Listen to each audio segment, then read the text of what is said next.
ఇక ఇవాళ ఉన్నటువంటి రాజకీయ పరిస్థితి మనం చూస్తున్నాము. హన్వాడ మండలానికి వాస్తవానికి పూర్తిగా నిర్లక్ష్యం వహించడం జరిగింది. మనందరం కూడా రైతులము, రైతు బిడ్డలము, వ్యవసాయం మీద ఆధారపడి జీవించే అటువంటి బతుకులు మనందరివి. నిజంగా గతంలో ఉన్నటువంటి పాలకులు మన మండలం మీద శ్రద్ధ ఉంటే, మన ప్రాంతం మీద శ్రద్ధ ఉంటే ఈ పాటికి మన హన్వాడ మండలంలో ఉన్నటువంటి ప్రతి ఒక్క మడికి కృష్ణమ్మ నీళ్ళు వచ్చి పారేవి. ఇవాళ మన మండలానికి నీళ్ళు వస్తలేవు, సాగునీరు, తాగునీటికి కూడా ఇబ్బంది అవుతుంది అనే పరిస్థితి ఉందంటే దానికి ముమ్మాటికి గతంలో అధికారంలో ఉన్నటువంటి బీఆర్ఎస్ నాయకులు, కేంద్రంలో అధికారంలో ఉన్నటువంటి బీజేపీ నాయకులే దానికి కారణం అనే మాట చెప్తున్నాం. బీఆర్ఎస్ వాళ్ళేమో నిధులు కేటాయించలేదు, ప్రాజెక్టులు పూర్తి చేయలేదు. బీజేపీ నాయకులేమో వాళ్లకు ఉన్నత పదవుల కోసం కష్టపడ్డారు, జాతీయ స్థాయిలో పదవుల కోసం ఆరాటపడ్డారు. కానీ మన పాలమూరు రంగారెడ్డి ప్రాజెక్ట్ కి జాతీయ హోదా కల్పించాలని ఒక్కసారి కూడా ఎక్కడ కూడా పోయి అడిగిన పాపాన పోలేదు. ఇవాళ రాష్ట్ర ముఖ్యమంత్రి రేవంత్ రెడ్డి గారు ఉన్నారు, మన పాలమూరు ముద్దుబిడ్డ శాసనసభ్యుడిగా ఎన్ఎం శ్రీనివాస్ రెడ్డి గారు పనిచేసే వ్యక్తి ఉన్నారు. రైతులకి మేలు చేయడానికి అవసరమైనటువంటి సాగునీరు అందించే బాధ్యత తీసుకుంటాము. అభివృద్ధి పదంలో పెద్ద ఎత్తున నిధులు కేటాయించి పెద్ద ఎత్తున కావాల్సినటువంటి అన్ని వసతులు కూడా హన్వాడ మండలానికి కల్పిస్తామనే మాట తెలియజేస్తూ, ఇక ఇవాళ ఉన్నటువంటి రాజకీయ పరిస్థితులు మనం గనక చూస్తే నా ఉద్దేశంలో ఆల్రెడీ ఇక్కడ మహబూబ్ నగర్ లోక్సభ నియోజకవర్గంలో కాంగ్రెస్ పార్టీ గెలిచింది అని నేను చెప్తా. ఎన్నికల ఓట్లు ఎట్లొస్తాయనేది మీకు అందరికీ తెలుసు, మనందరికీ తెలుసు. ముఖ్యమంత్రి గారు ప్రాతినిధ్యం వహిస్తున్నటువంటి నియోజకవర్గం ఉంది. ఏడుగుకి 7 శాసనసభ్యులు ఉన్నారు. కరడు కట్టినటువంటి సైనికుల్లా పనిచేసే కార్యకర్తలు ఉన్నారు. ప్రజాప్రభుత్వం మంచి పాలన అందిస్తుంది, ఎమ్మెల్యేలు మంచిగా పని చేస్తున్నారు, కార్యకర్తలు మన ప్రభుత్వం యొక్క ఫలానని ప్రజలకు అందే విధంగా చేస్తున్నారు. కాబట్టి ఖచ్చితంగా ఓట్ల రూపంలో కూడా విజయం మనదే. ఇవాళ నైతిక విజయం కూడా మనదే అనే మాట తెలియజేస్తున్నా. పాత్రికేయ మిత్రులు కూడా చాలా స్పష్టంగా ఈ విషయాన్ని గమనించాలి. ఎందుకు నైతిక విజయం మనదే అని చెప్తున్నా అంటే, భారతీయ జనతా పార్టీ నుంచి భారతీయ జనతా పార్టీకి చెందినటువంటి నాయకులు, కార్యకర్తలే వ్యతిరేకిస్తున్నటువంటి డీకే అరుణ గారు ఉన్నారు. నైతిక విజయం అని ఎందుకు అంటున్నా అంటే, ఎందుకు నైతిక విజయం మనదని చెప్తున్నానంటే, డీకే అరుణ గారికే వారి పార్టీ మీద కానీ వారి పార్టీ నాయకుల మీద, వారి పార్టీ కార్యకర్తల మీద నమ్మకం లేనట్టుంది.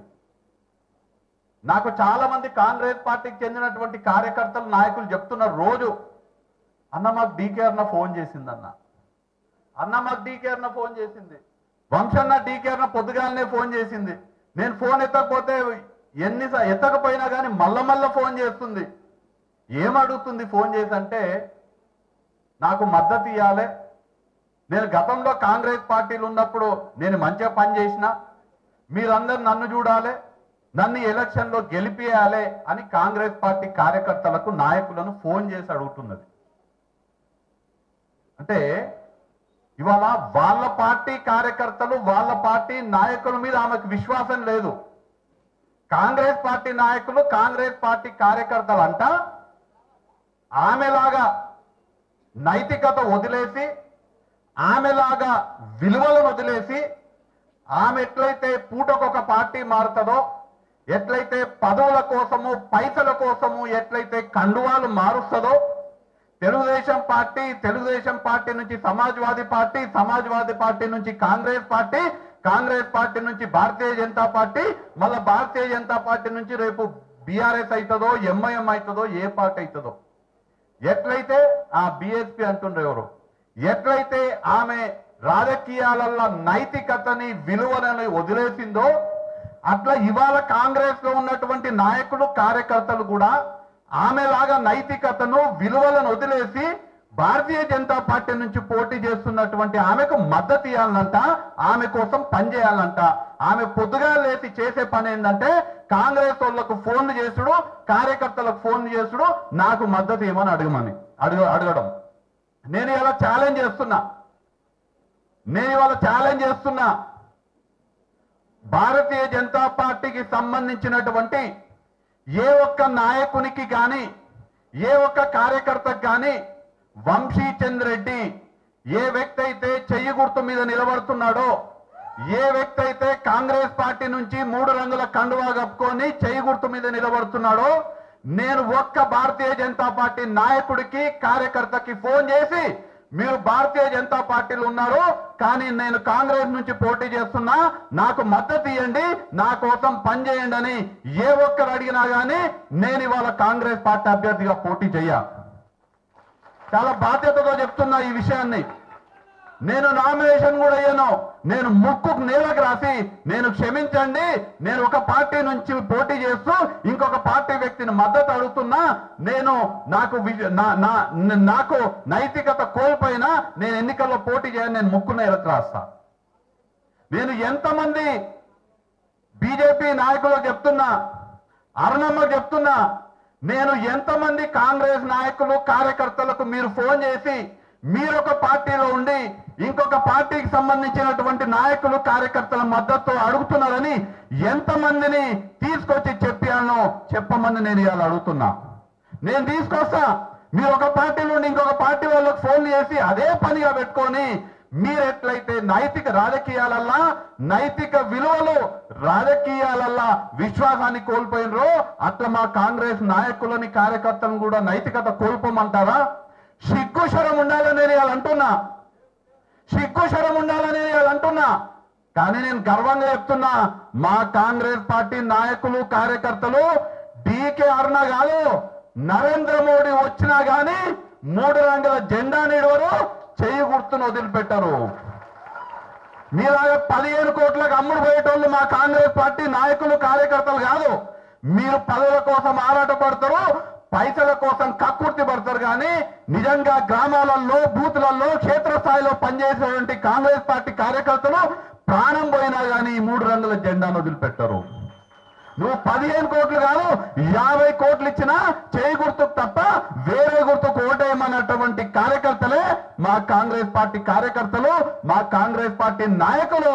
అందుకే ఇవాళ తెలంగాణలో కాంగ్రెస్ పార్టీ అధికారంలో ఉంది. ఇవాళ తెలంగాణలో మన పాలమూరు ముద్దుబిడ్డ రేవంత్ రెడ్డి గారి నాయకత్వంలో ప్రజా పాలన నడుస్తుంది. అందుకే ఇవాళ మమ్మల్ని చూసి వేరే పార్టీకి సంబంధించినటువంటి కార్యకర్తలు, నాయకులందరూ కూడా మంచిగా పనిచేస్తున్నారు, ప్రజలకి మంచి చేస్తున్నారని ఇవాళ మా దగ్గరికి రావడం జరుగుతుంది. అందుకే ఒక పార్టీకి చెందినటువంటి నాయకురాలు, ఒక పార్టీ తరఫున పోటీ చేస్తున్నటువంటి నాయకురాలు వాళ్ళ మీద విశ్వాసం లేక మా పార్టీ వాళ్ళని అడుక్కుంటుంది. కాబట్టి నేను చెప్తున్నా, నాది ఆల్రెడీ నైతికంగా మనం గెలిచినాము. కాంగ్రెస్ పార్టీ వాళ్ళ నైతికంగా గెలిచింది. ఆల్రెడీ భారతీయ జనతా పార్టీ మన నాయకులని, కార్యకర్తలను అడుక్కుంటున్నటువంటి అభ్యర్థి నైతికంగా ఓడిపోయిందని ఇవాళ నేను చాలా స్పష్టంగా చెప్తున్నా. వాళ్ళ పార్టీ వాళ్ళే ఆమె అభ్యర్థిగా ఒప్పుకుంటలేరు. చెప్తున్నారు బీజేపీ నాయకులు, మేమెందుకు పనిచేస్తాం డీకే అరుణకి? గద్వాలలో మేమన్నా బీజేపీకి పనిచేసిందా? గద్వాలలో ఒక భారతీయ జనతా పార్టీ తరఫున ఒక బడుగు బలహీన వర్గాలకు టికెట్ ఇప్పించి మోసం చేసి సొంత అల్లునికి మద్దతు ఇచ్చి 7,000 ఓట్లు కూడా రాలేదు భారతీయ జనతా పార్టీకి. ఆమె కుటుంబానికే, మా కుటుంబం పెద్దది గద్వాలలో, మేము గద్వాలలో వెళ్ళామని చెప్పి ఆమెకి 20 నుంచి 30,000 ఓట్లు ఖచ్చితంగా ఉంటాయని చెప్పుకుంటారు వాళ్ళు. కానీ భారతీయ జనతా పార్టీకి 7,000 ఓట్లు వచ్చినాయంటే ఆమెకున్న మిగతా వాళ్ళు ఎక్కడ పోయినాయి అని భారతీయ జనతా పార్టీ కార్యకర్తలు ఇవాళ అడుగుతున్నారు. గద్వాలలో డీకే అరుణ భారతీయ జనతా పార్టీ అభ్యర్థికి చేయలేదు, వాళ్ళ అల్లునికి మద్దతు ఇచ్చింది. కాబట్టి మేము ఎన్నికల్లో బీజేపీకి మేము నచ్చినా, బీజేపీలో ఉన్నా డీకే అరుణకు మాత్రం చేయమని భారతీయ జనతా పార్టీ కార్యకర్తలు అంటున్నారు. మక్తల్ పోతే మక్తల్ కార్యకర్తలు అంటున్నారు. మక్తల్ నుంచి జలంధర్ రెడ్డి బీజేపీ తరఫున పోటీ చేస్తే డీకే అరుణ బీజేపీ కన్నా వాళ్ళ తమ్ముడు ముఖ్యమని అక్కడ ఉన్నటువంటి రామ్మోహన్ రెడ్డికి మద్దతు ఇచ్చింది, జలంధర్ రెడ్డికి మద్దతు ఇవ్వలేదు, భారతీయ జనతా పార్టీకి మక్తల డీకేఆర్ మద్దతు ఇవ్వలేదు. కాబట్టి మేము బీజేపీ కార్యకర్తలం ఎవ్వరం కూడా డీకేఆర్ నాకు మేము మద్దతు ఇవ్వము, మేము సపోర్ట్ చేయమని చెప్తుంది. అందుకే వాళ్ళ కార్యకర్తలు వాళ్ళ పార్టీ మీద నమ్మకం లేక మన మీద పడుతున్నది వాళ్ళ. కానీ ఆమెకు తెలియదు, మన వాళ్ళు కరడుగట్టిన కాంగ్రెస్ వాదులని పాకిస్తాన్ యుద్ధంలో ఎట్లయితే సైనికులు కొట్లాడతారో అట్లా పార్టీ కోసం కొట్లాడేటువంటి కార్యకర్తలు కాంగ్రెస్ పార్టీ కార్యకర్తలని డీకేఆర్ నాకు తెలియదు అనుకుంటుంది. ఆమె లెక్క 15 కోట్లకు అమ్ముడు పోయిన లెక్క మనోళ్ళు కూడా అమ్ముడు పోతారేమో అనుకుంటుంది. కానీ కాంగ్రెస్ పార్టీ కార్యకర్తలు ఎప్పుడు కూడా దేనికి కూడా మీ లెక్క రాజకీయ విలువలని తుంగలోకి తొక్కరు, మీ లెక్క పైసలకి పదవులకు అమ్ముడు పోరు అనే విషయాన్ని ఈ సందర్భంగా తెలియజేస్తూ